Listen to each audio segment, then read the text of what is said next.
Good evening, one and all. Welcome to another episode of Caribbean Feedback. My name is Curtis Henry. I will be your moderator this evening. I'm getting some feedback on feedback. That's good. Everything cleared up. How y'all doing this evening? Doing well. How are you? I am too blessed to be stressed. I'm good. Mr. Archer, how are you today?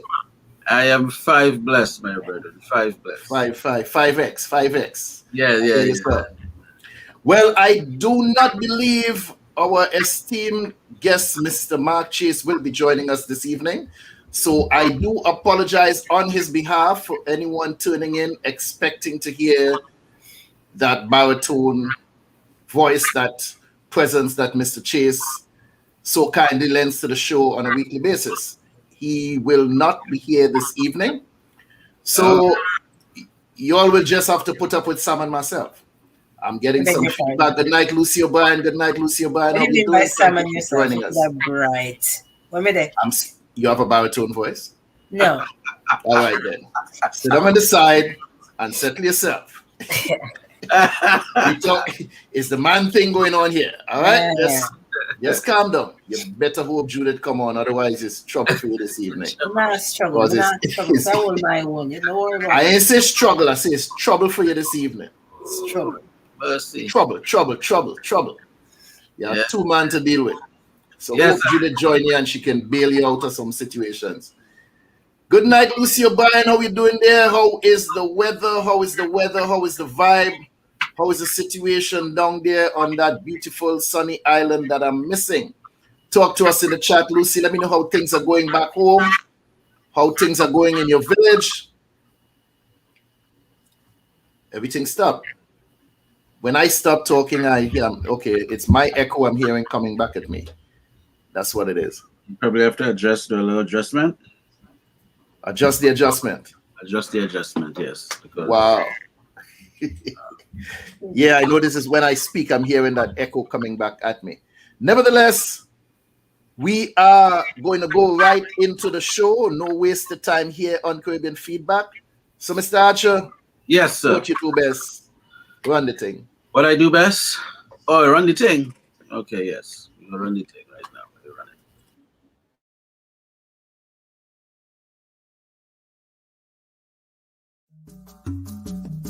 My name is Karin Forrester. I represent BantuKreations. BantuKreations offers beautifully made, African-inspired, lightweight, handcrafted, one-of-a-kind earrings in wonderful shapes, shades, sizes, and colors. Please don't be scared of the large sizes. They're extremely lightweight earrings. BantuKreations can be found on IG and on Facebook as BantuKreations. That's BantuKreations with a K.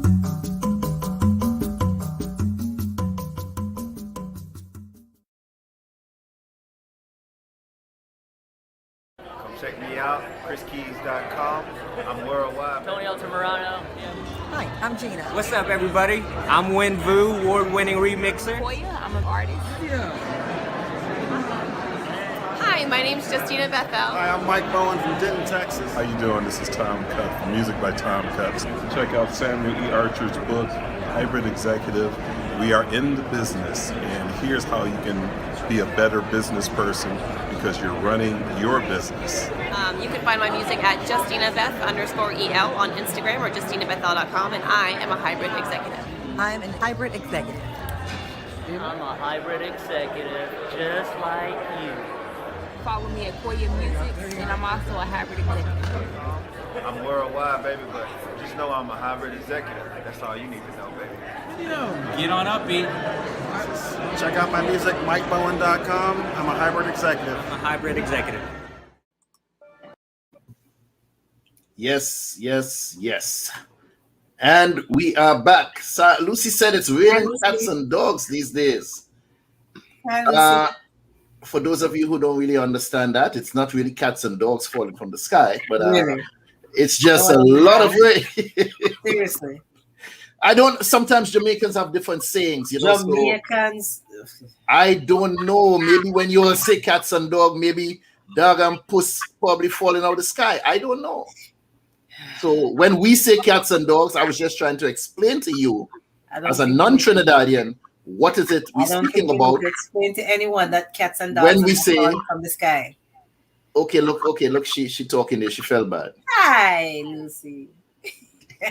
You see how she brighten up? We want to encourage folks to hit the like button, and if you haven't subscribed as yet, please subscribe. We're on Facebook and YouTube, and you know, there's some people who say you would like to change.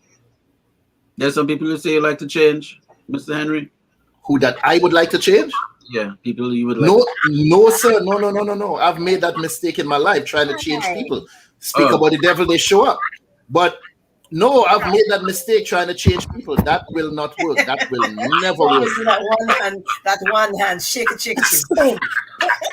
Some people just too stubborn and stuck in their ways. They can and will never change, not even for their own benefit. They will not do it. They will never do it. I make me see the smile, man. Not take it out because I see. Good night, Dr. Judith. Good night. Blow skirt, pants, shirt. How are you doing there? I'm very illuminated and excited. Okay, let me see if this works. Let me see if this works. Hi, darling. There has to be a certain tonality, right? I know it works. It works when Sam says it. I was just trying. No, it worked with you. No, it worked. No, you don't make Sam feel special.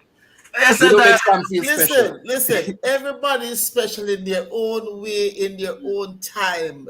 And it depends on how wonderful I feel that makes me think that you're very special, okay?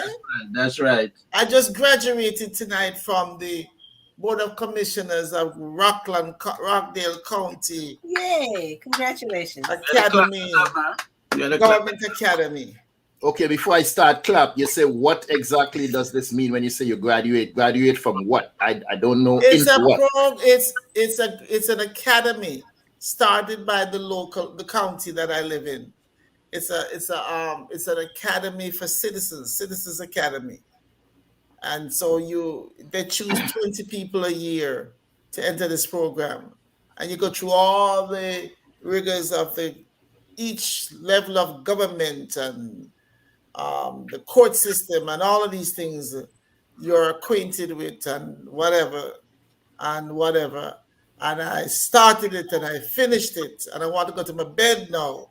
So you're not part of the elite? I said, who? Are you now part of the elite of your Let country? me tell you a funny thing. One of the ladies said to me, there are a lot of government officials, a lot of women, mostly our color. And at the end of the graduation tonight, this lady said to me, somebody asked me if you're a Delta. You know, I was going to say to her, I have flown Delta, but I'm not a Delta. I think you may not be a Delta. I'm the least interested in those kind of things. You might be a spirit, not a Delta. Thanks, Lucy O'Brien. So guys, tonight I came on to say hello, and I love you all, but I gotta go. No. Okay, tonight we want to talk about the company you keep. I want to say the company, Sam, I don't mean Muzilog Magazine. Karin, I don't mean BantuKreations.com. We're not talking about Excel Media Enterprise when I talk about the company you keep. I'm talking about these people we have surrounding us. Some of the children go to school and they come home talking about my friend and my friend. Hold on, no.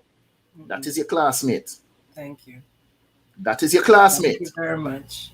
Be very careful.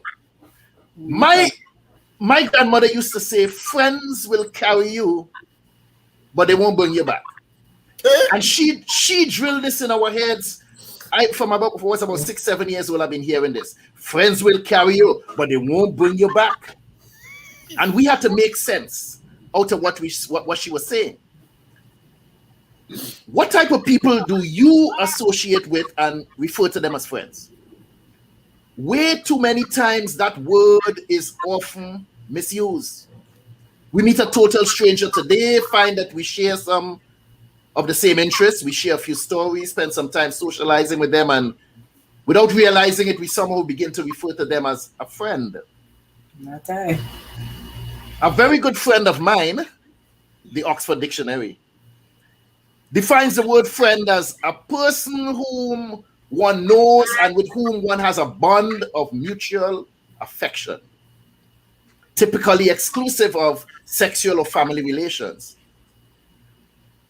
Throughout the course of our lives, we meet and interact with several individuals or groups of individuals that we refer to as friends, but let us not forget Oxford definition. Denise. A person whom one knows and with whom one has a bond of mutual affection. Tell me, people, how long do you think an individual with an impressionable mind, like a teenager, how long can they associate with, hang out, have a bond of mutual affection and not be influenced by a liar, a thief, someone who smokes or consumes alcohol? Trust me when I tell you that you keeping bad company will eventually corrupt your character. How long can one survive before they become a product of the environment? Maya Angelou said it best. When someone shows you who they are, believe them. You cannot hang around with someone who's always romanticizing the idea of going into a store and stealing something or robbing the place and somehow think that it won't eventually affect you. You may not necessarily turn out to be a thief, but they may choose to live out this fantasy while they're in your company. Next thing, they're running and you start running too, and just like that, you become an accessory or end up being shot because of the company you keep. Within the Orthodox Jewish faith, a divorced woman is no longer welcome within the same circles that she socialized in as a married woman. When I first heard this, I said, that's just plain stupid. But check this. She now has the potential to spread her poison into the minds of her married friends. How you ask? Let me explain. This. Hear this. Girl, I couldn't wait to get out of that marriage. You have absolutely no idea how happy I am now. I don't have to cook. I don't have to listen to anybody telling me what to do. I could come and go as I please. I could talk to whomever I want. I don't have to put up with those children all the time. And here's the icing on the cake, people. I got a new boyfriend. And tell me how long before her toxicity begins to seep into the minds of her married friends. Before long, they too will be sitting before a judge, signing divorce papers. Watch the company you keep. Watch how you're being influenced by them. Panelists, have any of you ever been affected by someone's toxic language? Of course. Let's say that location is key where company is concerned. And even though I was not shouting those words out, what ended up happening was because I was in close proximity, I was considered part of the crew. And then news will carry back to your parents. I see him hanging out with these fellas over here, and these fellas have problems. And then that would lead to having warm sensations on where you sit. Needless to say.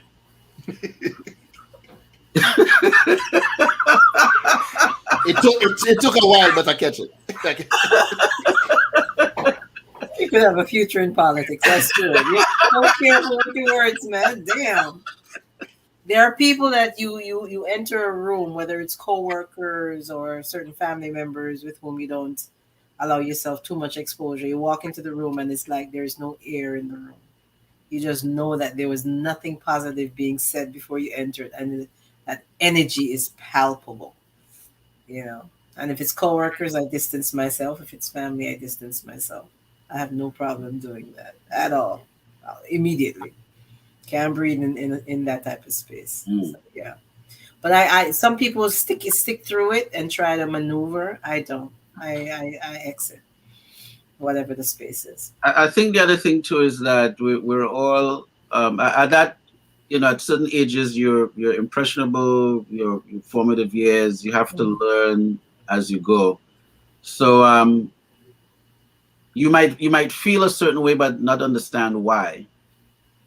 And you know, and as you get older and as you socialize, now you can actually start carving out a little thing. Oh yeah, well I don't really mix over here. I mix here, you know. But what have you? You got to figure it out as you know. You learn, and you grow from it. Now I do have friends that and which is a really short, very short list.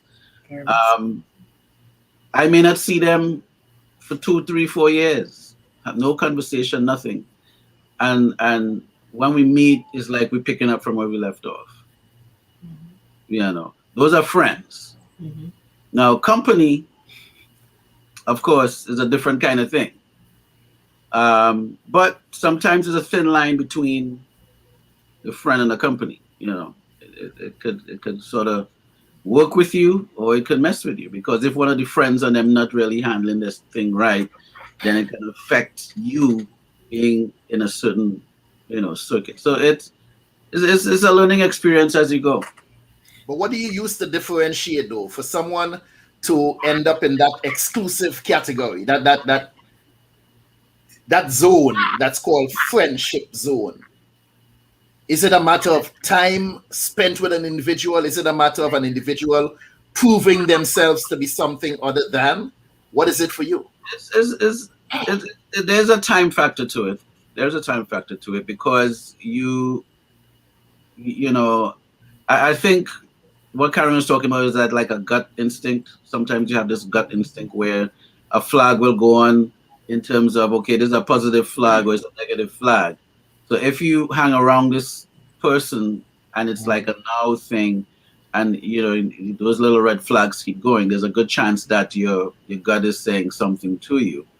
But you have those that in their walk, their talk, their daily thing, you know, you could sort of like, you know, this is a cool person, and you kind of form a little bond. Actually, you bond without even realizing that you're bonding with this person, and but you have a friendship, and you know, go ahead, Karin. No, it's quality and time for me.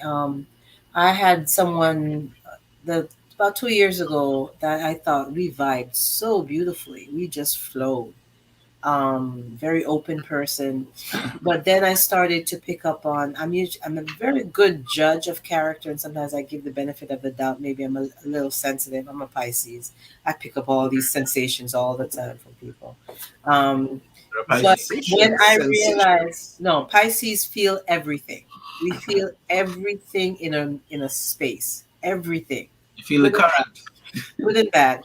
But I was trying to convince myself that it was just me. Like, I'm just a little sensitive, so let me, you know, give the benefit of the doubt. But then I realized that she was willing to discuss all the details of a past friendship, bad things within about that person. My feeling on friendship is whatever we confided in each other, or you confided in me, stays in confidence, regardless of if, you know, the friendship comes to an end. I don't just like off at the mouth to anybody about what happened to you 10 years ago, 5 years ago. I can't do that, and I don't respect anyone who does it, straight up. I really don't. And I heard that person go through an epistle of things about someone who was her best friend for quite some time, and I thought, you're going to do this to me. We can't. Dr. Judith, we can't go on. Dr. Judith, toxicity in quote unquote friends. toxic conversations. How do you handle that? I, at this very circumspect moment, feel that friendship is a blouse and skirt problems, a waste of energy. Stop it. It is a pain. No. I've gone to the place where I feel that it's not having friends. I do no longer have to worry about sending birthday cards and stuff. Lord. It is too much work. No. It takes too much energy. I don't want anybody to fertilate themselves with me anymore. Fertilate the backside. No, stop it, man. Enough is enough. No. Real friendship. Listen. Something I was just going to say that, Karen. People who are a friend, they don't have to get a card from you for birthday. Thank you. You told me that word. It depends on your definition of friendship. Absolutely does. Okay. Let me say this. Karen just said something, and I'm very fertilated by this. Karen just said something about, she said, if you were friends and you talk, let me tell you something about talking about people. What I don't like with people, I don't have a problem with anybody talking about me. Just don't lie on me. And I know people will tell me, oh, I love you, and they talk about me like a dog. No, let me change that. They lie on me. I don't have a problem with you talking about me as long as you're speaking the truth. And I grew up with a very different attitude about people. And I hear people, oh, that's my friend you're talking about. I don't think I know that many people who I love hard. I love people hard. Sorry. She loves hard. Okay, not soft. No, seriously. I love people hard. I take people seriously. That's why this gentleman has been around so long. You understand? I take people seriously. The one down there? That one down there? That one down there, sir. Okay. One of our glasses, I'm trying to make him look like he has sense. But it does not mean that I will never say anything negative about him. That to me is irrational. Because the people that you love have negatives in them.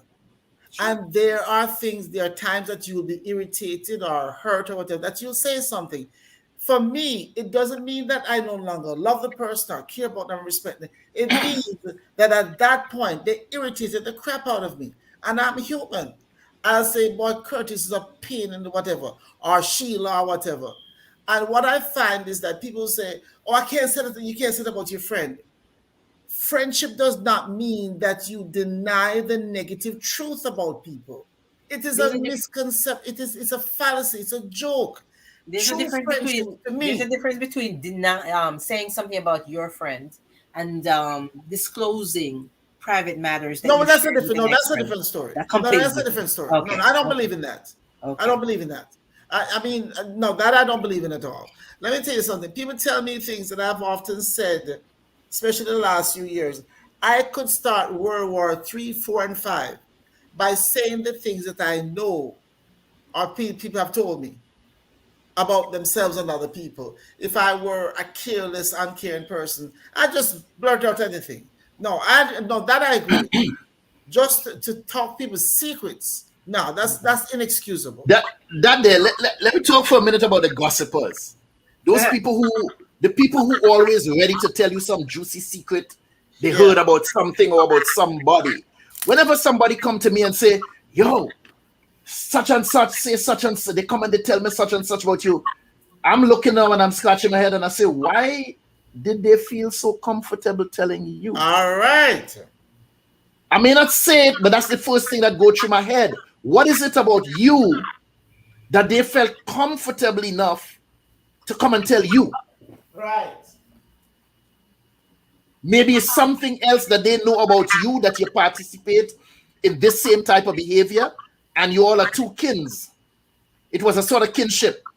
That they know that you are a person that would, like a sponge, you would absorb that kind of information because you love to hear it. And if you love to hear it, there's a chance that you also love to spread it. Right. So the very same token that they came and they told you, and you couldn't wait to come tell me, I'm asking myself, who else did you tell before you tell me? And who else are you going to tell after you tell me this secret about me? So I really don't want to hear about it. What somebody said about me, I don't care. That's none of my business. There is a teacher that I work with. I no longer say she's a child of the devil. I believe she's the devil himself. I think the devil reports to her. One of the most vicious human beings I've ever known in my life. And this woman gossips about anything and everything and anybody and everybody. There's a website where you can go and hear about events that happen among teachers and administrators, I guess, all this stuff. And so, you know what she says? Oh, guys, if you really want to hear some stuff, get yourself some popcorn and tune into that website so you can hear the stuff that's going on. I have never gone to the website. This is about 2 years now. She's been advertising. If you get some popcorn, the popcorn part is what gets me. I said, this little wench should take it like it's a joke. She loves gossip. She has lied on me in that classroom, lied on me to the point that some weeks ago, she tried to get me to lose my job. She actually told my assistant principal she wants me out of the classroom because of a negative vibe. Mercy. No, the fact of the matter is that there's a friend of mine that, well, we were friends before, whatever, that works with her. She knew to some extent what this woman was doing, but she never spoke up. She's born, like you said, she's born March 12th. Her name is Christy. And Christy is sitting there with this woman, knowing that they're both Caucasians, knowing to some extent that this woman got a grouse against me. She don't say a word to the woman. And then she did some very untoward things towards me. And I found out and I told her straight to her face. I said, you and I will no longer be friends. I can't trust you. Because if you knew this much that this woman was against me, you should have said something. This much. But she knew more than this much. But for some reason, it satisfied her. Where was her loyalty? She had a grouse against me. She had no loyalty to you. She had, and she'll tell you, I don't repeat, which apparently she doesn't. I don't repeat anything you say. I don't repeat anything that people say. You know, anything you say to me, she'll say, what is it that you said again? She prides herself on not repeating what you tell her. Yeah, but you're sitting there with this woman having a war against me and you're grinning in her face. So what I'm saying is that this friendship has become such a dull thing to me. I'm so disinterested in it now. Like tonight at the graduation festivities, some people are talking to me, and I'm telling you, I don't hear 3/4 of what they say because people are so full of doo-doo. People talking to you, they don't mean what they say, and the judges go zing over my head. I'm saying, Judith, it looked bad. I had no interest because instinctively I knew they were talking trash. So But you know, I have a superpower too. You know, I have a superpower. What is that? I can look you dead in your face, square in your eye, and don't hear a word coming out of your mouth. I'm sure. I can tune you out, especially when people start with that yeah, and that I look at you and don't hear a word that you say. I will tune you out. So let me just jump in here. We're talking about watch the company you keep. We seem to be judging on the friendship side. I know there's a thin line there, but I most see it as being in a certain location, and location don't necessarily mean physically by the junction. But I think location. Say for example, you're on a strip mall and you own one of those buildings, and a franchise that attracts a lot of people has moved into that section, and now the traffic, there's a certain type of traffic coming, but because you're a part of this strip mall, then some of that good traffic comes to you, because now they come there and they see, well, let's say Chick-fil-A, for example. You have Chick-fil-A has long lines where you see them, but because they're in a certain vicinity and it attracts so many people, you know, the other businesses there can get a little benefit from it. So in that case, you're in good company, right? Because some of the good stuff is bouncing over to you. Not all the time, but I'll get on that later. But let's say, for example, that the opposite is happening, and that is still bringing some kind of attraction, but it's not the kind of attraction that is really favorable. And now you are part of that mall still, but you know, now it's a different type of thing. So then the company that you're keeping could either benefit you, or it could either be detrimental for where, you know. Hold on. Yeah. I would just talk about personal relationship. Why we have to do strip mall? No, but hold on. No, that's a very important. That's a very important point he brought up. No, because what came to mind on that, you all remember? Just it started one. Hold on, Tommy Hilfiger. Snoop Dogg wore a Tommy Hilfiger shirt on an award show. The black folks looking at that say, "Wow, that looked nice." Everybody ran out and started buying Tommy Hilfiger. Tommy Hilfiger made millions of dollars off of black people. But if you understand our culture, we would pick you up and drop you just like that when the next hot thing comes out. Tommy Hilfiger may have benefited and made a few $1 million in the short term, but in the long term, he lost because his clientele no longer wanted to wear his product, because now that was something that the black people wear. And Tommy Hilfiger stated, "I didn't make my product for black people. People got offended." Because he benefited because of that traffic that you spoke about in the short term. And he no longer wanted to keep that company because sooner or later we would drop him. And then his elite customer no longer be there. They left. So he had to now push us aside and go back to his people. Interesting. He had to watch the company that he kept because we dropped him like a hot plate and moved on to the next hot fashion. And where was he? Out in the cold. And he had to now remove himself from us and go back to his elitist group in order to continue doing business. So that's an important point to make, Sam. He was calling Calvin Klein. Listen, let me say something here. I think one of the things, one of the prerequisites about company you keep, you have to know your company. You have to know who you are. You have to, for me, you've had to decide who you are, what works for you, what works with you, what you prefer, what your standards are, or else you'll end up in all sort of company. So I think one of the problems is that black people, we're too schizophrenic with our buying and where we spend our money. We waste our money on foolishness.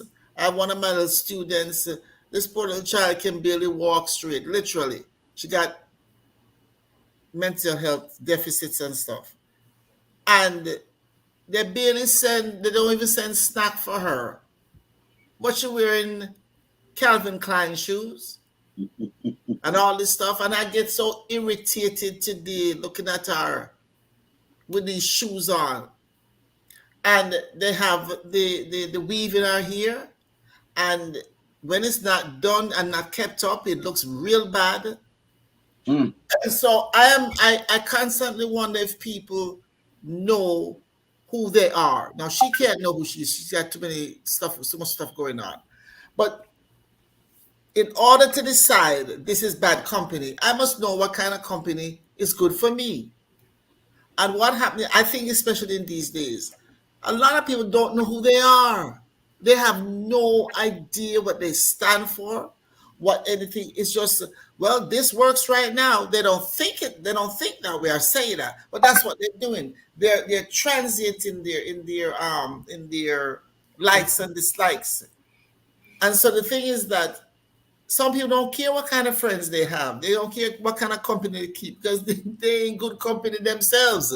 They ain't good friends themselves. They have nothing to offer. They're on their way somewhere. So this is just a stop along the way. I think in this time, the only people that get truly hurt about bad friendships are the people who know who they are and have made a decision what is good for them in terms of friendships. Those are the people who are hurting now. But the people that just come for the moment, they don't care. They're going to flop in and flop out. You ever had a friend? Wise. You ever had a friend who turned into a frenemy? Right. Well, that's all right. Yeah, like I said before, I'm kind of mean it, but I don't kind of mean it. Take too much work. Takes too much work. But I'm saying, you ever had one? Anyone ever had one? You who you consider a friend? There are about 42 million of them. Into all over the place. Oh goodness! Hopefully not that many. You see, I think a frenemy is an oxymoron because once you have somebody that you really have to cut off, there's a good chance that they weren't really a friend in the first place. But they could be a friend in their definition of friendship. That might be all they're capable of in terms of friendship. Sometimes we want things from people that they're not capable of giving. Their definition of friendship, and I know that for a fact, their definition of friendship is not mine. But because I saw some things in them that kind of works with me, and we get along and we laugh about some of the same certain things, and we get upset about some of the same things.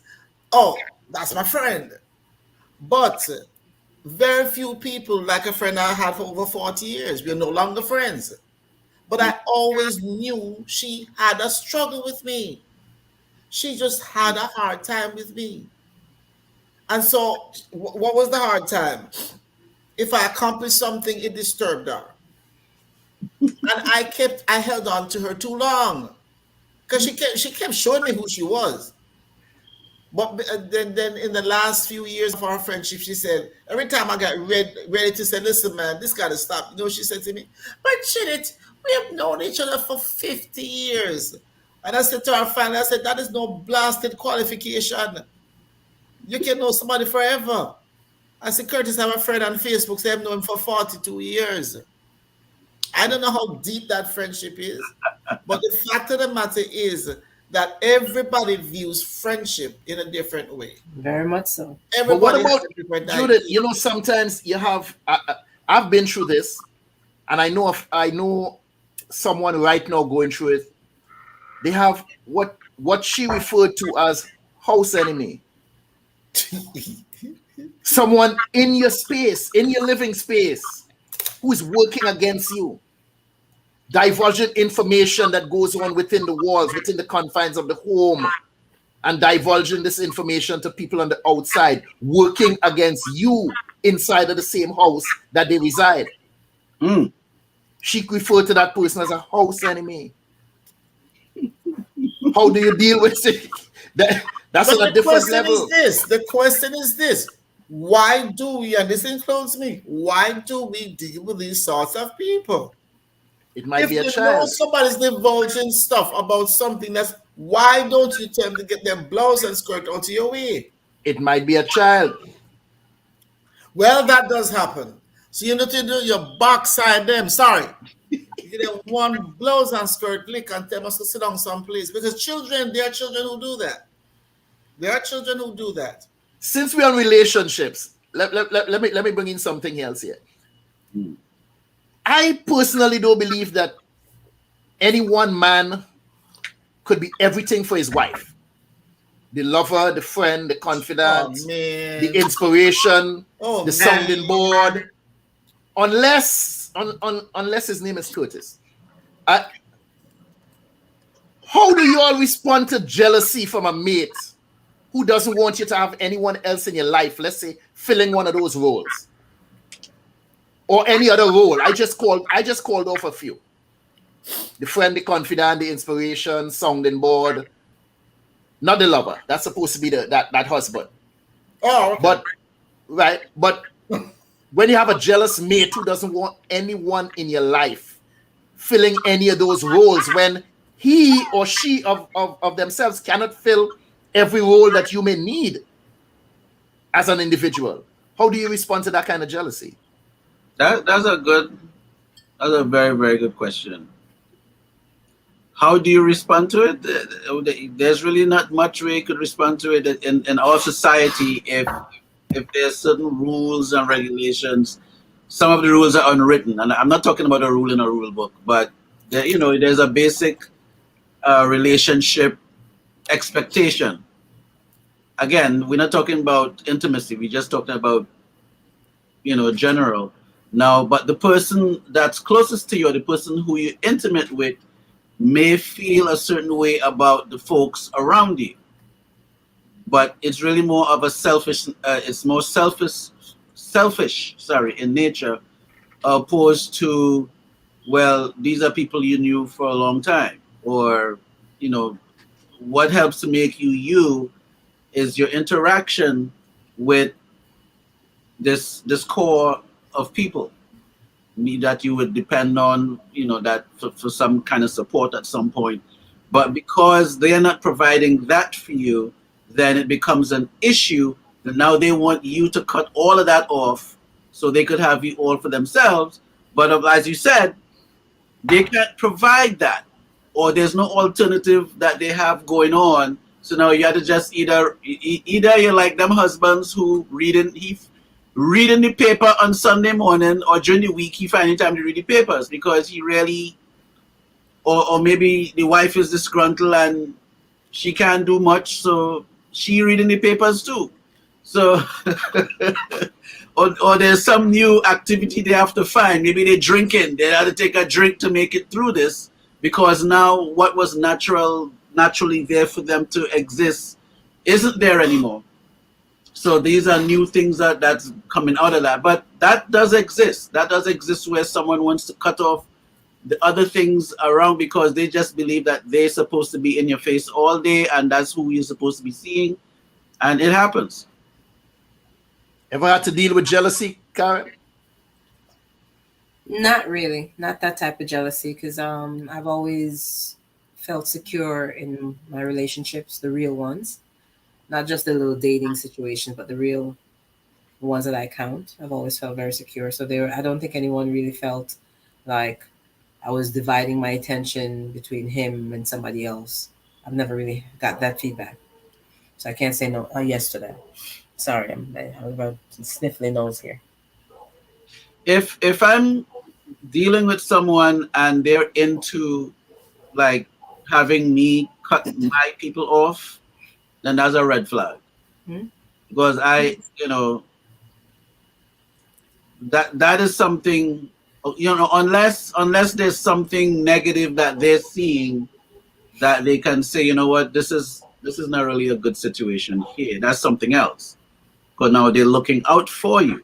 But if it's something that is just a selfish notion that they just need to cut certain situations out from you, and for all kind of reasons, and jealousy is one of them. That's a red flag with that person. And I think Diane made a good point there too, in terms of the ones that you may have some people in your life that just drain your energy. You finish talking to them and you need to go and sleep. Those are the ones who they always want to have a pity party. They always got to complain about something. There's something bad always happening to them. And even when you're offering them solutions, them no business. They don't want to hear that. They want to, it's like, I equate it when I say you have a cut, and every opportunity they get, they open up the cut to show you the cut. They take off the plaster, show you the cut, open it up to show you how deep it is, burst open the stitches, so then that cut remain fresh. And then every opportunity they get to show somebody how badly they've been hurt, they open up that wound and show it. Look, you see, look at that. Look how deep it is. And it never heals. So every time they meet you, they have something to cry and to complain about to tell you how badly they've been hurt back in 1972. Because they're not looking for answers. They're not looking for solutions. They just want to sap you of your energy, lay their burdens on your shoulder every opportunity they get. Those are the people that Dan spoke about. They're like a leech. They just suck your blood, suck your energy. Suck your bus. That's what they do. Sukuya. We call them. They just suck your energy, drain you every chance they get, because I don't know, somehow they get uplifted from that. And when you walk away, you like, damn, I was about to go out, and it's like I don't even feel to do anything right now. They just bring you down. Yeah, they then watch the company you keep. But you know, one of the things you just said about jealousy and stuff, the fact of the matter is that everybody who's in love with somebody, usually, you want that person all to yourself. You want them to be everything to you. You know, not all the time though. Huh? Not all the time. And if they share anything that you consider important with another person, they feel there's some disloyalty, you're robbing them of something. And worst of all, they feel, what's wrong with me? Why is it that I can't give you that? Not understanding that we don't have everything to give to everybody. We have enough to give some to some and none to some. And so you have to learn that you can have 10 people in your life, but you should not, in my opinion, have a lover and 2 other lovers. I mean, it's not a good idea. No, we're not going. Yeah, I understand. No, listen to me. It's like you plant a seed. You plant a seed. Those terms? You plant a seed? Yeah, you plant a seed. No, about that one. But hold on, let me show you. Let me give you the picture. You plant a seed. Show the landscape. Wait, let me show you. You put it in the ground. Now, I am not the ground, but the seed need the ground. I am not the water, but the seed need the water. I am not the sunshine, but the seed need that. You understand? So that is how people are to look at it. That okay, you whatever you bringing to the table, you are bringing that, and that's it. But Mr. Samuel Archer, people do not discuss these things that we're talking about. They don't say, I notice, sweetheart, that you give me this and that, but you can't give me that. Is it okay if I have a friend who can give me that? People don't talk that way. So that's why we get into so much trouble, because we assume because we kiss good and we feel up nice and all of that, we assume we're giving the person everything they need. But human beings need a variety, as somebody would say, a variety of different kinds of things. So what the truth is that nobody, unless it's Jesus Christ, nobody can give us everything we need. They can't. We're human beings. We can't. So what you have to also do, in my estimation, if it's a romantic relationship, it's a marital relationship, ask yourself, what can you live? What can you not live? No. What do you need so badly that if you don't have it, you can't live properly, you can't live well? So if you need somebody who is more open to communication than your spouse, if you need it in order to live and to breathe then your other half is going to have to try and figure out either to learn to be a better communicator or allow you to have somebody to communicate with separately. The fear is that once you let somebody else in, especially somebody of the opposite sex, they're going to take over what you have with this other person. That's what it is, it's fear. Men, whether it's men or women, you're afraid that if your wife has a good male friend who they can talk to, soon she's gonna be talking about you and picking you apart.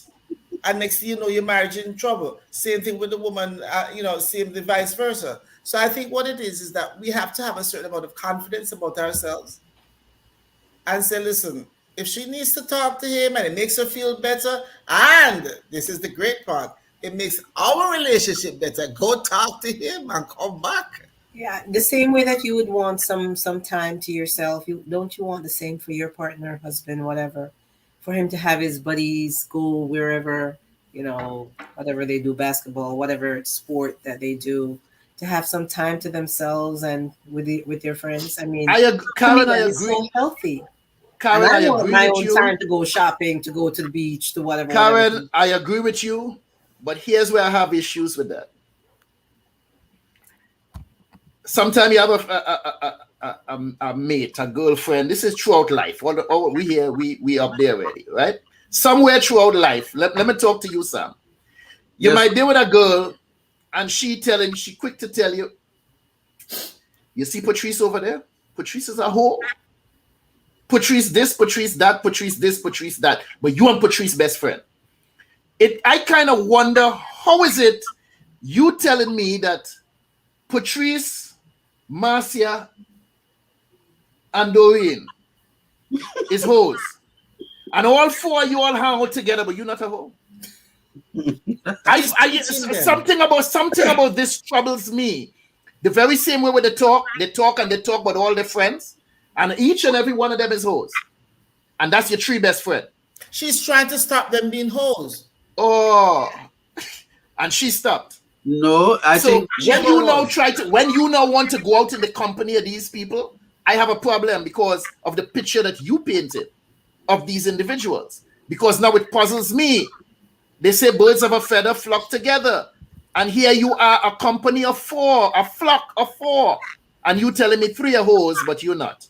I have a problem with that. When you tell me you want to go hang with them. Yeah, that's not a good thing at all. That's not a good thing at all. Do you think they're trying to? Do you think they're trying to step their game up by making the others look bad so that you could kind of focus on them? Yeah, you focus on them, take the attention off of themselves. So when you want to go and hang with that company that you put down all the time, I have a problem with that. But you see, she might be thinking, well, if I tell him that they're that, he won't want them. Because, we all, our brains trick us sometimes into thinking foolishness. Sometimes that's what we need. So she may be trying to do some prevention, Let me just tell them what hole they are, so he'll never go to them. But you see, she don't expect you to ask the question that you ask. She don't expect that. She just wants you to focus on, oh, God, you're hoes. Well, I wouldn't be interested in them. She don't that's what she might be trying to prevent. But you all ever meet, where is it, the workplace or somebody who might be interested in you, and they just seem to have bad intentions? No. No, the question, what kind of yardstick you use to measure, to find out if a friend or acquaintance, whatever it is, have good or bad intentions? What do you use to measure that? They call them Gwen. You mean them for? What do you use to measure? It takes you just talk to the person for a few minutes and ask some key questions. What do you mean? It takes a little bit of time, Watch people. Watch and listen. Watch them how they treat other people.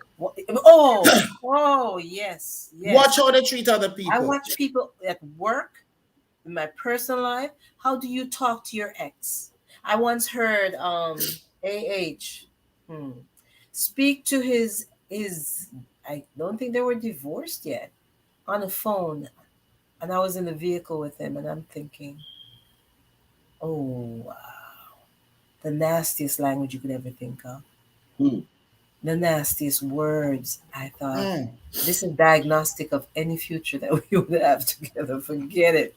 Believe me, made my decisions right then and there. Unbelievable. And I know something. How do you treat your mom? What type of relationship do you have with your sisters, especially the females in your life? Not just. But something, Karen. What you're saying, I agree with, and it's true in many cases. But you know what I've found? That we're such strange creatures, human beings.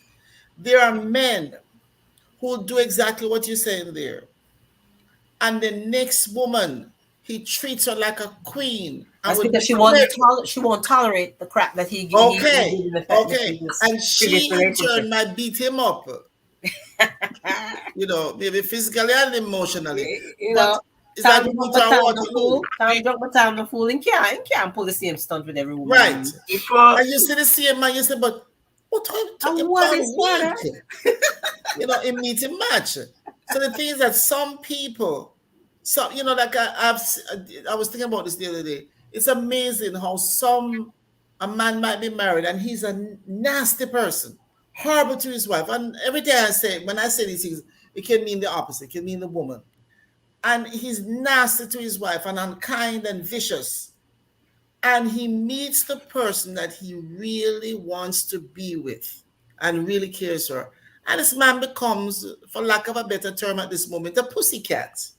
You can't get him. I mean, he's soft with her. Go to the next statement, Sam. Who was nasty with one person. You see what I said, Judith? Monkey know which tree to climb. Monkey know what tree to climb. In your country, they said Duppy know for frightened. Right. Duppy know for frightened, yes. Yeah. But before we run away, I want to just say this. I've been to corporate. Yeah, I know. But I've been to corporate situations where you get a job where it's like a temp. I did a lot of temp in New York, back in the days. What I had to learn is that I am here to either push some papers or stamp some papers or press some keys so I could get a check by the end of the week. You knew you would. Some people don't understand that. Some people go to a job, they want to be everybody's friend, they want to be nice, and the thing, and the da. No, you come there to push some papers, or stamp some papers, or press some keys, so you can get a check to go home. That is it. I had to learn that. Let me share what happened to me. Go ahead. Last week, this woman, 2 women I work with, this teacher, the same one that asked them to fire me. Give it every chance she gets, she's talking about me to somebody negatively. And while in my face, Miss Judith, and I was to her, lady. But anyway, she's talking to me. Something was said last week, one day, Friday, and she said something so asinine and foolish. And I was like, I'm so tired of this woman and this nonsense. But I have to hold my tongue because what she wants me to do, she wants me to go off on her. So she can say, see, I told you she's not a Christian. I told you. I don't go off on people. I would rather you buy the rope for yourself and hang yourself. I don't want my fingerprints on a rope that you used to kill yourself. And I'm very serious about that. So I have the personality where I can wait. Do what you got to do. But I'm not going to come at you because that's exactly what you're looking for. As we are talking, this mad woman said to me, this woman said that to me, and me mad in a different way. She tell me, I'm just trying to make you happy. And like you just said, Sam, I turned around and said, make me happy? She said to me, because you don't seem to be happy. I said, who are you talking to? I said, you can't make me happy. I said, I am okay. Why do you think that I am unhappy? And how can you make me happy? I would do anything for you. I was like, you're not a man. What is wrong? What do you mean you do anything for me? From you? But she has put herself, and what I come to realize, she has zero self-esteem. She doesn't even know who she is. So what happens is she's the woman in charge in the room, but I run the room. So she's intimidated. She has very poor, just minor skills in terms of organization and whatever. So I basically run the room. And that's what our problem is. But I say that to say this.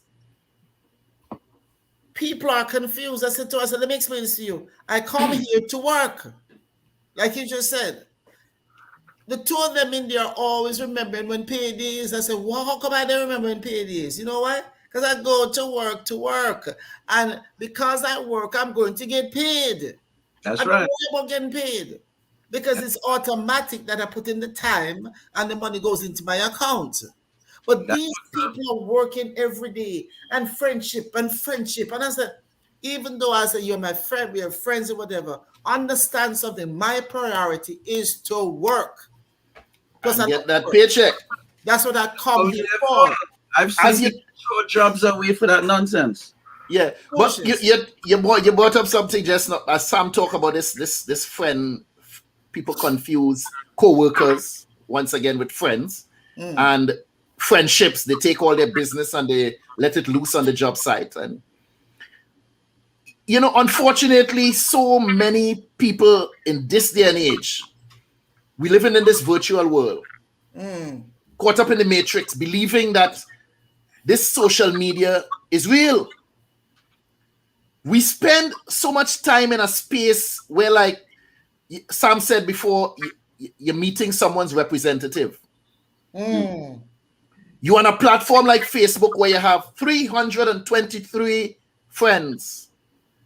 But let your car break down at 3:23 in the morning and see how many of them willing to come out and help you. 324. See how many of them really willing to come out, get up out of their bed and come outside and help you. Anybody ever, I don't think it's you all, I won't accuse you all of this, but you ever met somebody on social media who, I don't know, they sort of think they were deceiving you, or they, I don't know, they get caught up in the matrix, in the real world, like all of this is real, the friendships, the I run into that with the scammers. So they would copy an account of somebody that I know and try to talk to me as if it's a friend of mine's talking to me. Okay. You know? And then but there's ways I can check to know if this is if it's the actual person. But at one point they used to be able to block you from seeing the other account that they would copy. Some of that, but I think that they kind of fixed that now. So when you could see that, okay, this is your friend's account, they have the same picture, the same everything, you know, the same wall, the same, sometimes even the same post on the thing, but then it will, the thing will tell you, okay, this is your friend or what have you. And so now they're talking to you as if they know you because they want you to do some form of action, either go to some site or join a group or whatever it is that they need you to do. It usually involves Cash App or Zelle. Yeah. That right. It may come to that eventually too. So then I would say, hey, you know, I would try to find something to see if this is really the person, right? I say, yeah, we were talking yesterday and the phone cut off. What it was, what he was trying to say. They go. Next thing you see, no response. But people I know, very rare, very, very rare. I don't even think I ever ran into anything where it's somebody that I knew that, okay, they were trying to do a thing, and you know, and I know it exists, but I personally didn't run into anyone that I personally knew that tried something, you know, kind of left on the thing. One of my teacher co-worker at school, about 2 weeks ago, 2 or 3 weeks ago, I heard this. I went on my phone on Facebook, and there was a message from her, and she said, would you send me $20, and by the end of the day I'll give you 25. I'll give you 5 on it. So the person that supposedly was sending the message, who was not the person sending, the person who, whatever you call, they mess with their account, they hack them or whatever. The person that I know, the name Shackleton, when I looked at it, I said, that ain't Shackleton. Shackleton wouldn't ask nobody for no money. It was a joke. Shackleton have too much pride. So I answered, no, I just passed the lady in the coffee shop in the school, you know. So I'm thinking right away, so why should I just come and ask me? So then I write and said, this is not Tana Shackleton. Go away. So the person write back, what? What do you mean? I said, what do you mean? What did I mean? I said, Tana Shackleton wouldn't be asking me for no money.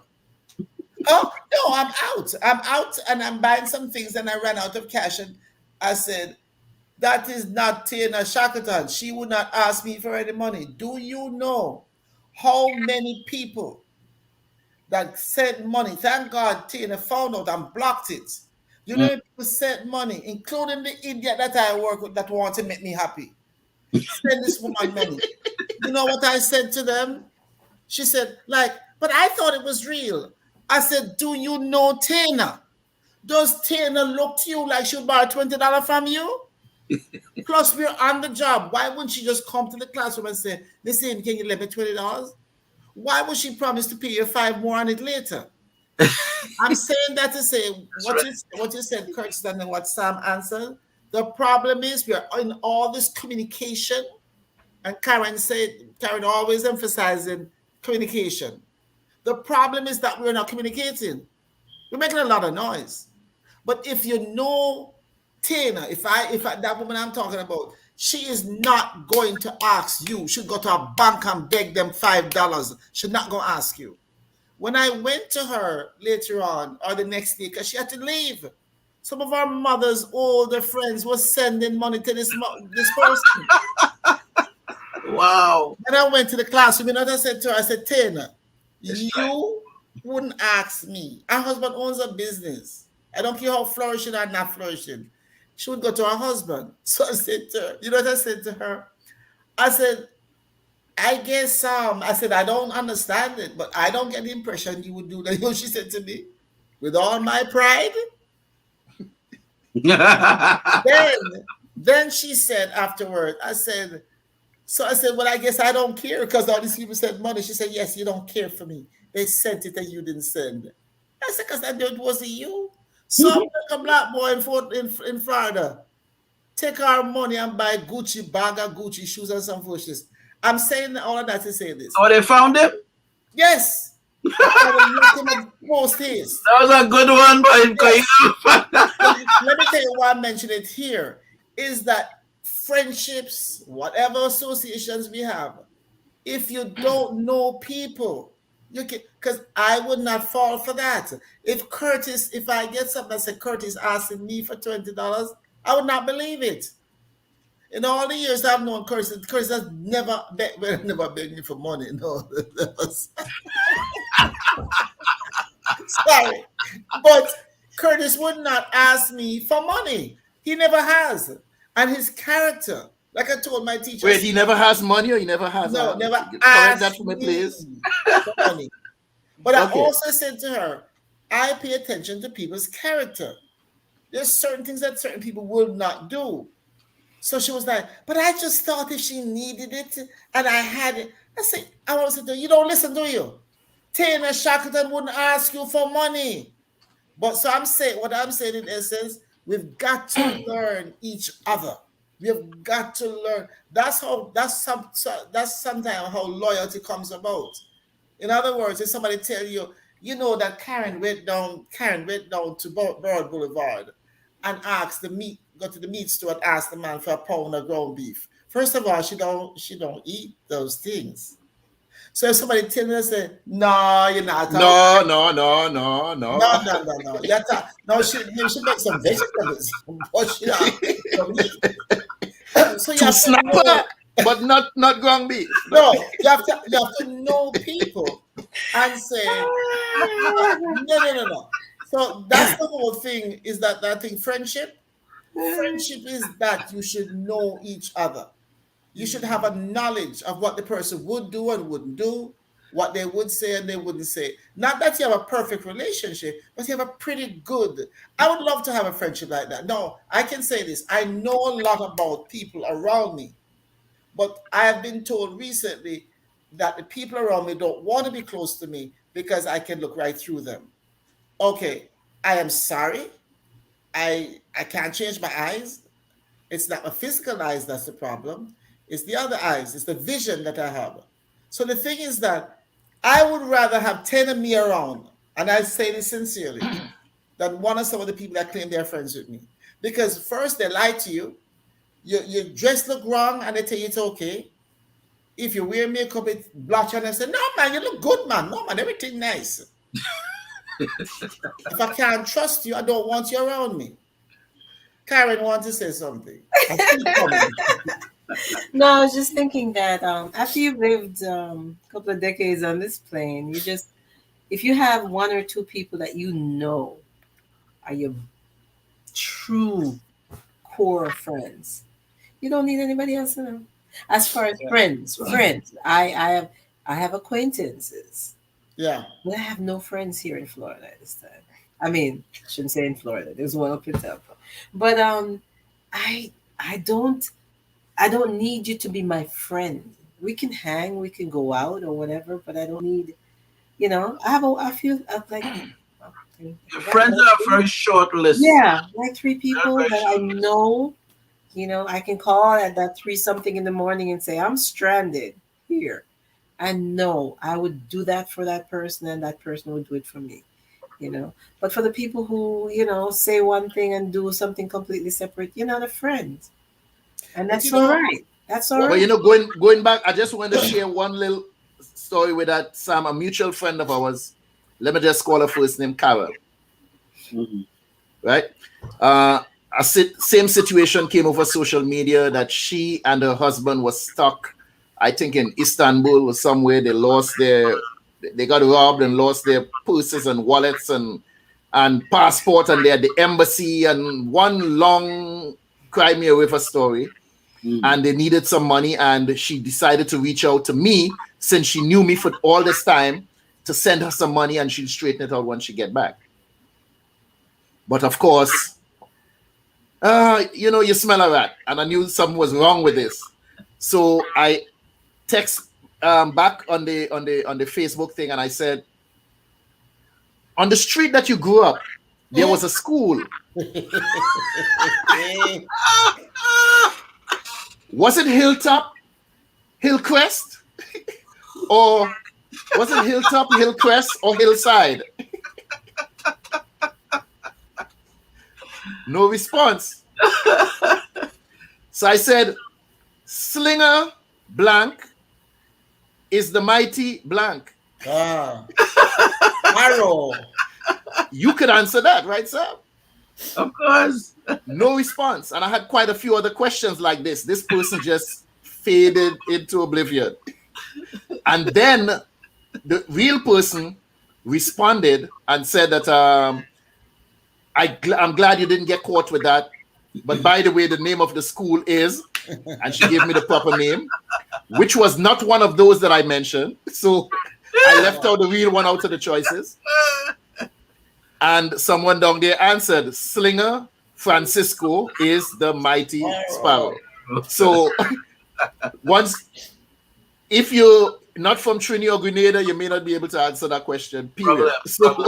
So they had issues with that. So that's how I flush out the phony people, or bring them out of the woodwork, like you said, bringing up situations where conversations or whatnot. But somebody spoke a minute ago about speaking to people. Now let's talk about friends here, right? Not the would-be friends, the supposed, the wanna-be friends. Do any of you worry how your friend will react if you correct them? Or you just do it because you consider yourself a true friend? If you just do it regardless of how they feel, what they want to think, you just pull their coat and tell them, hey, what you're doing ain't right. What you said, such and such, that wasn't kosher. You all worry about this, or you just... No, you pull it. I don't worry about it. Because you all already have a rapport. Right. So when them come in at... Like, there's certain people who would come at me a certain way because we go way back. So it's already... There's, it's not like they just walk off the street and trying a thing. That might get, you might get punched. But I'm just saying, certain people who on that level with you would be like, yo, Sam, that was real. Yeah, that was kind of tacky right there. Like a friend will let you know right away. They're not really sugarcoating nothing for you. But would you sugarcoat it, concerned about their feelings, or would you let them? No. Not my friend on them. So, well, that question wasn't for Judith. I don't know how she does. I don't know.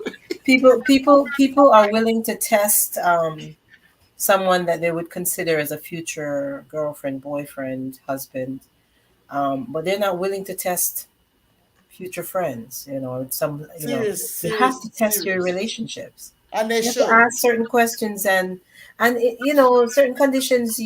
If you're always showing up for that person's event or children's party or whatever the situation, and you realize that this is not being returned, then you have to be like, That's my next. that's the problem, people. That's my next question. I test. That's I test because I'm not afraid to test, and I'm not afraid to tell if it's a real friend. I'm not afraid to tell them. And if they come back at me sideways, come back at me. Friendship should always be tested, as long as there's hey, I respect you, and say what you're saying. When we're done, we're done. Go back. How about you, Sam? I made those mistakes though. I never tested friends. Oh, I test them all the time. I test them all the time. They beat the crap out. No, but you may not test them on a conscious level. I do. No, I never did. But I was about to ask this. If anybody ever had someone who you always go out of your way for, but when it came time for them to reciprocate, they always too busy. Whenever talks about her 40 plus year friendship that she just kept stretching out. I had an 18-year best friend, and when I needed her at the most critical time in my life, she was still asking me to come to her to help her. I was like, okay, bye-bye. So, I'm serious. I'm very serious. I'm very serious about that. That has happened. There has to be reciprocity. Most stuff like that. They're not in it. That's a little different thing. They're not really. I'm talking about years of service to her. Not in a category of what I would have. So like I would meet, if it's somebody new, everyone I meet new, they get a new page. It's a clean page, and then over time we will see. Where I say, if you feel the vibe. So there are people that you'd meet later on, and as you rapport with them, so it's at a certain level. It's at a certain level. So it's not like all the way up here, but because it's at a certain level, you can work with it. But you don't have to walk on eggshells about it. You can really test certain things. Well, I'm not going hardcore. I'm just saying you test certain responses. You test whether they're willing to be there in certain situations where you need them. And if you're getting constant excuses, that's diagnostic of what the future holds. I said diagnostic. I'm sorry.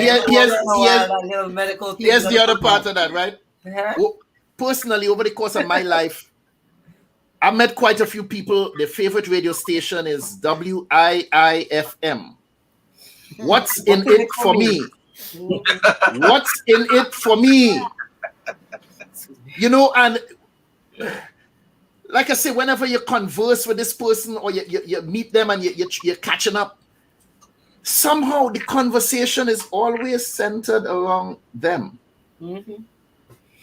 As if you have nothing going on. Yeah, you can never be in pain. You can never be stressed out about they always one up you. You say, boy, listen, man, what happened last week? I fell and I was walking and I slipped and I twisted my ankle. Boy, let me tell you this, boy, I break my foot. Wait a minute. I fell out that tree. I'm telling you, they even let you finish. I twist my ankle, they tell you they break the foot. The other day, something about seeing somebody and they wanted to fight. Well, I get stabbed. And they just one up you with their stories, and it's just the conversation just somehow have to circulate around them. They have to be the center of attention all the time. And you say, I was walking down Flatbush Avenue and a bullet swing by my head, so I missed. They say, but I did. They killed somebody.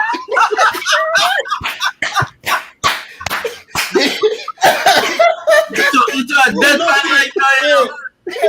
Hear them. You lucky me dead. Yo. The teacher that I work with, that's exactly what the problem is. She have to one-up me. Everything. And even I make jokes with the students. The woman repeat the same striking jokes with the children the same words that I use. No, there's nothing wrong with that, essentially, But since you're always fighting me, and yet you're repeating, then I have to realize now that you have a little competition going with me. There's a little bit of envy. Maybe a lot of envy. Listen, listen, Curtis, listen, seriously. These children don't speak, right? I have been given a gift to relate to from any country. I mean, anybody I meet. Because, sometimes in the supermarket, I'll say to somebody, because I love to meet people from different places. And this lady says she's from, I can't remember the name of the place, but it's a name I can't say it easily. It's in Africa. And I said, "You're from Africa?" Listen, I got so excited. I said, "Judith, calm down, calm down." I just said to myself, I said, "What language do you speak?" And we're talking. And you know, she said to me at the end, she said, "Thank you. Thank you for talking to me." Like she said, "Thank you for showing so much interest in me." That's who I am. So with the children, they'll sit there and they're not talking, but they want to be identified. Because what I realize is that these people treat these children like their diagnosis. I treat them as human beings. So several of them, one she named KK, and she said, "Down, Sarah." So hear me. I see you. You think I don't see you? What you say? Say it again. Say it again. No, she doesn't say nothing, She busts out a laugh. And then I bring another one in. So on the average, there's 7 of them. By the time I get through, everybody in the room is talking. None of these children verbally talking. But I get them communicating because I identify them by name. And if I know them like something, I play music. Sometimes I take the wheelchair and I dance with them. And I sing to them. And they try to sing along. So what it is that I make them feel important as one person. But then I make sure that everybody, including the teachers, I include them. I said to the child, "Can you say Miss Amy?" Doesn't say Madam, right? I said, "Can you say Miss Amy?" And they go, "Meh." She feels good that they try to call her name. So how I work and how I live is that I include everybody. She doesn't know how to do that. When she starts, it's really about Amy. And then she tried to do the thing that I do. And the reality is this. If you know who you are, you don't have to do what I do. You don't have to do something else. And then they will know you differently. Because otherwise, all you're doing is just you're mimicking me. So it's like the children know me twice over because you're saying the same words to me. I walk in the room and they start screaming as soon as I walk in. Not because they don't want me there. They're excited to see me. But I'm saying, like you said, Envy, the thing is to recognize what you have in you. And again, it goes back. How do you become a friend? What's the title of what you said earlier? What is it? What's the title of what you said earlier, Curtis? Watch the company you keep. The company you keep. That is something that I'm extremely careful about. And I get in trouble for it. Like the people think I'm trying to be, oh, she's so. No. Because you said it, I found out once there's a group of women, we were all having lunch together. I used to work in the prison in South Florida. And I said to them, "Man, you're from that country, you're from that country, you're from that island. Let's start bringing lunch from your country and we have lunch and we share it." We start doing it. One day they started gossiping. I mean, I like gossip. And they started, and I heard me, Judith Barnes, say, "What? Who's that? Who's that?" Shame. Listen to me. That was the first and last lunch we had. And I told them, honestly, I said, "Ladies, I can't hang with you." Because I would be, and you see how quick it happened? I am so against that thing. And how do you all do that? How do you all excuse yourself from situations of conversation like this? I said to them, I have a certain expectation of myself. I said, what I just did, I can't do it again. And if I hang around, I'm going to do it again. And that was it. What's your method, Sam? Are we talking about in a work environment or anywhere? I told you all about mine already, right? I told. Yeah. Right. Yeah. And I would make up a whole conversation. No, boss. No, you said 20. I said 40. Remember? We bet $40 on the Mayweather fight. You owe me my money. I ain't right. And I begin to distance. Do not come to me with any kind of foolishness. I will not entertain you for very long. I will not entertain you. Yeah. One of the worst situations I ever encountered was a guy coming to me and telling me something about somebody else's sexuality. And I say, how you know that? Yeah. Well, he do so and he peeped through the bedroom window and say, what? What? What does that make you? What does that make you telling me you peep through somebody's bedroom window and you see them and do such and such and such? Brethren, come out of my face. I don't want to hear nothing about that. And I don't want to hear nothing from you from now on, because what does that say about your personality, your character, as to who you are as a person, peeping through somebody's bedroom window and then want to come and tell me about that person's transgressions? Me don't want to hear it. That's the lowest point of hypocrisy to me. So I'm telling you, I have very low, extremely low tolerance for foolishness. Long time I might have stood there and now clip and nip it. No. Gotta go. I ain't got time for that foolishness. How you say you deal with it, Karen? I'll exit the room. I'll leave whatever the area without any excuses, because I don't like lying. So I'll just leave. Hey, I gotta go. Just walk away.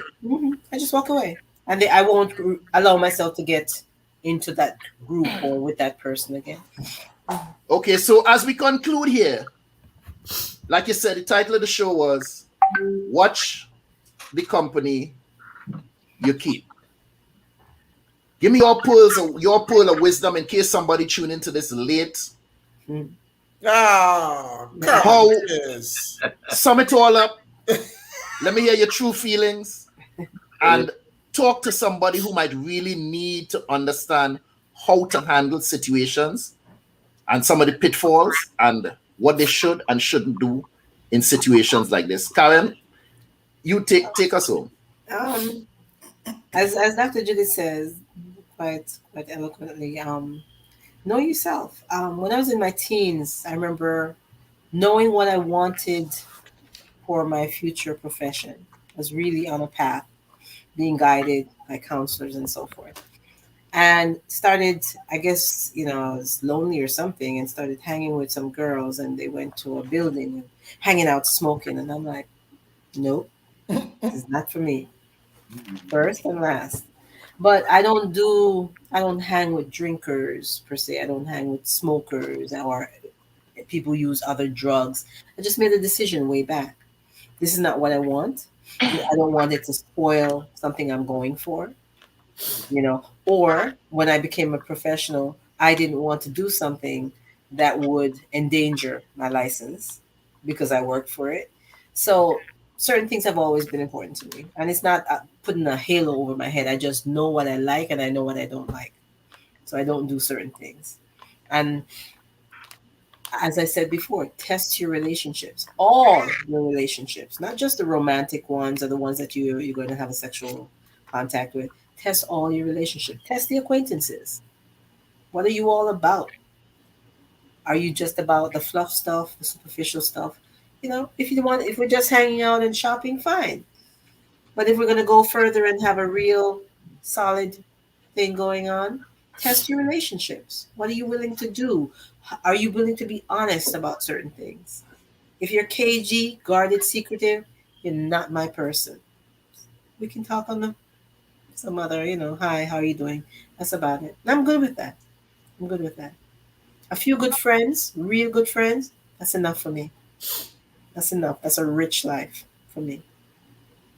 Test your friendships and weed out the people who don't mean you well. That's it.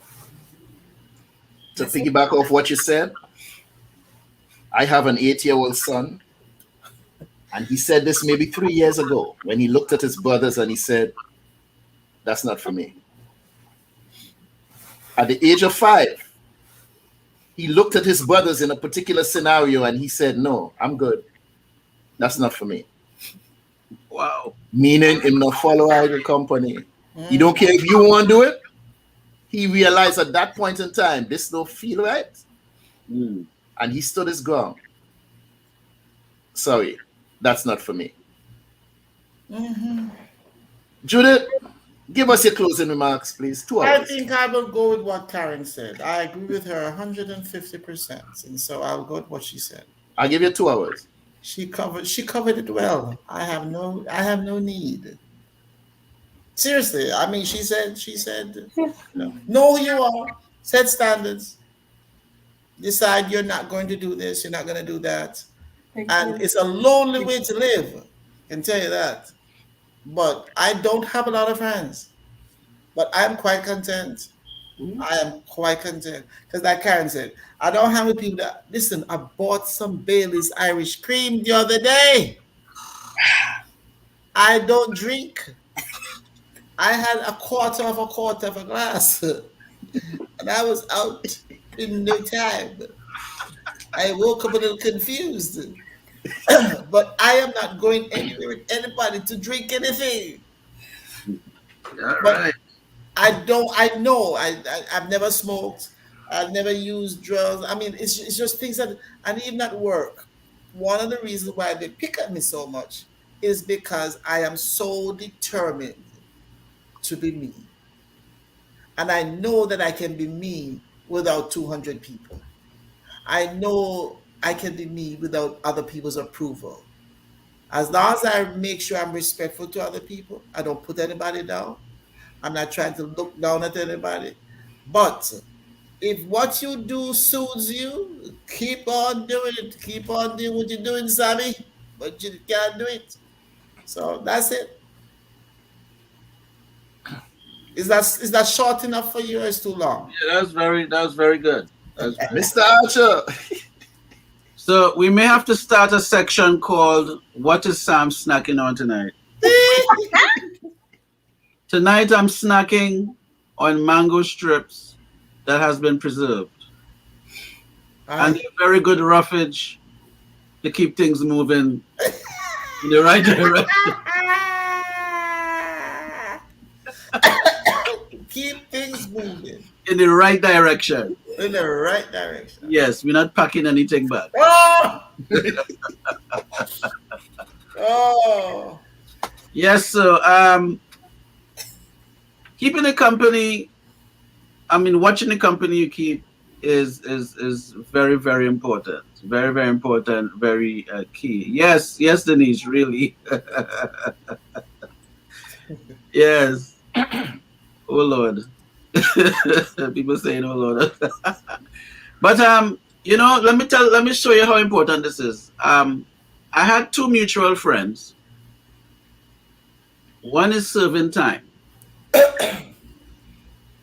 And the other one, we all know each other, and I reached out to the other one and say, so and so reach out to me and they wouldn't mind hearing from you. However, this other friend is in law enforcement. And we're all in the States. And he said, I wouldn't mind reaching out to him, but because of the job I have, they're screening everybody. And if I have to call this person that's doing time right now, it ain't gonna look good on my record. That is how serious this thing is. So that sort of just puts it puts really strong meaning to watch the company you keep. It doesn't mean that you hate the person. You don't mean that you don't. Sometimes you just have to just be really careful as to what you get tangled with. We all get tangled with stuff every day. What you get tangled with, just be careful what it is. Because you might be walking down 10 years down the road and that cord pulling you back because of a phone call or because you signed a visitation book and Now you can't predict what's gonna mess with you, but the ones you could control, do your best to control them. And by the way, I have coffee as well. But Curtis,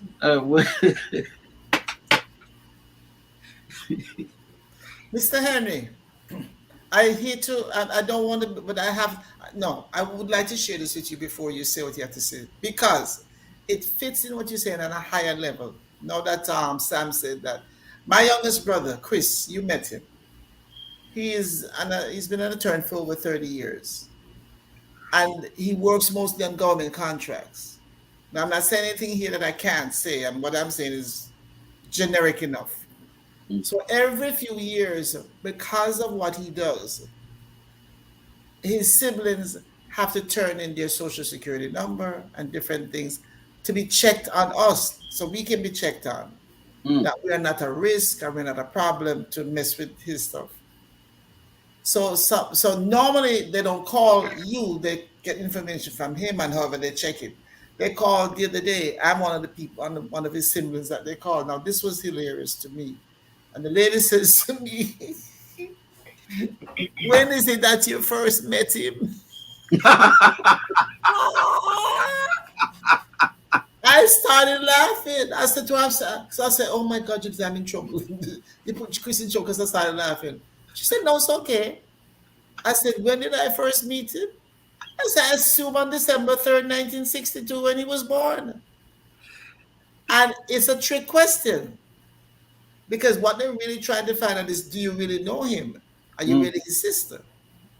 So there's so much that we have to be very careful of. That's something that we keep. And he said to me, he called me, he said, I'm so sick of these blows. Anyway, he said, them going on like you're bringing a legal party. Yeah. But it's the company you keep, even though we're siblings. It's the company we keep. And that's on a larger level, but it's a serious thing.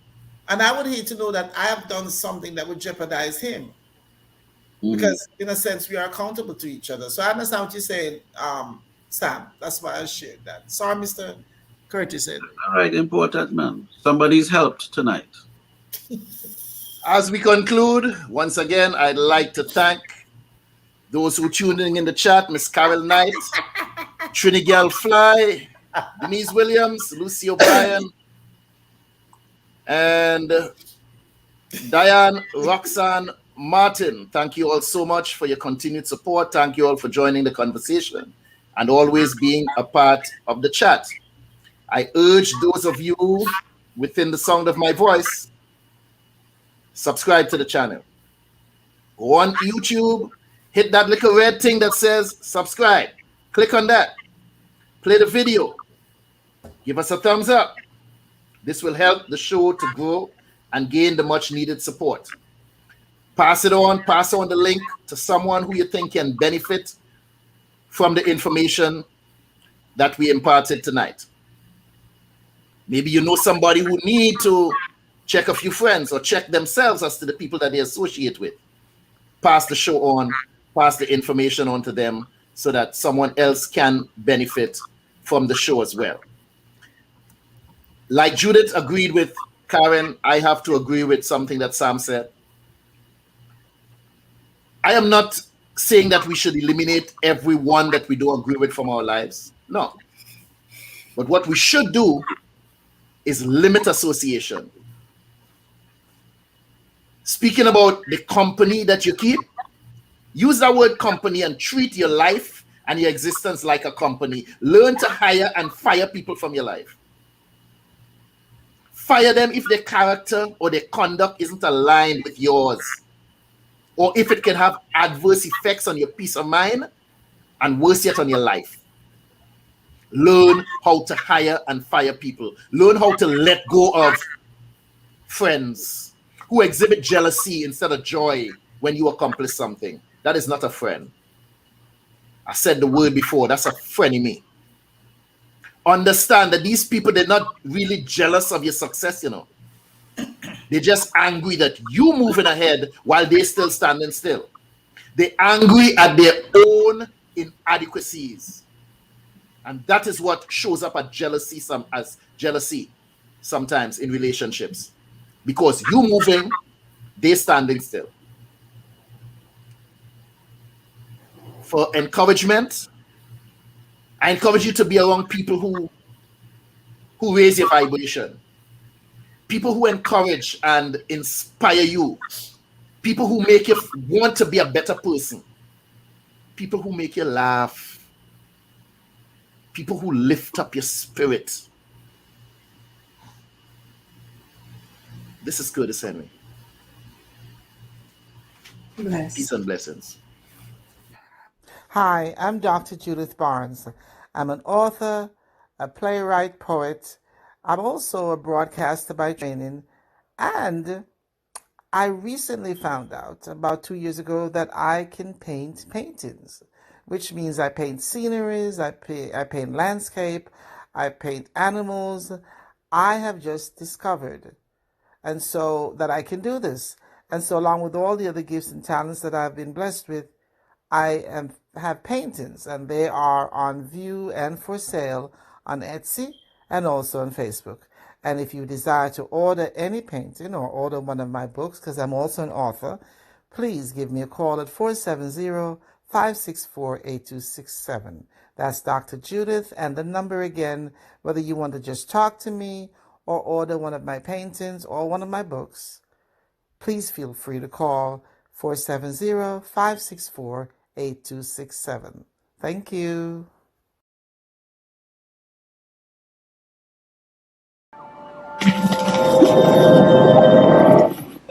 Hello there and welcome. My name is Curtis Henry. Over the past few weeks, as we were putting the final pieces together to get the show on the road, some people asked, why do you need to showcase Caribbean people? Why Caribbean Chat? And I say, why not? Because we as Caribbean people have worked too hard, come too far, and suffered too long for us to continue taking a backseat. It's time for us to rise up, speak out, and show the world the value and the richness of our culture. So I'm providing a platform to showcase the history and culture of Caribbean people in entertainment, the arts, politics, sports, and economics. We will explore the many profound contributions they have made to society. So we invite you to stay with us as we launch what is to become one of the greatest voices of Caribbean people, for Caribbean people, by Caribbean people. On this platform, Caribbean people of excellence get to tell their story. Our aim is to ensure that your contributions are acknowledged and celebrated. Welcome to Caribbean Chat. So make sure you like us on Facebook, follow us on Instagram, and be sure to hit that subscribe button on YouTube. We are Caribbean Chat.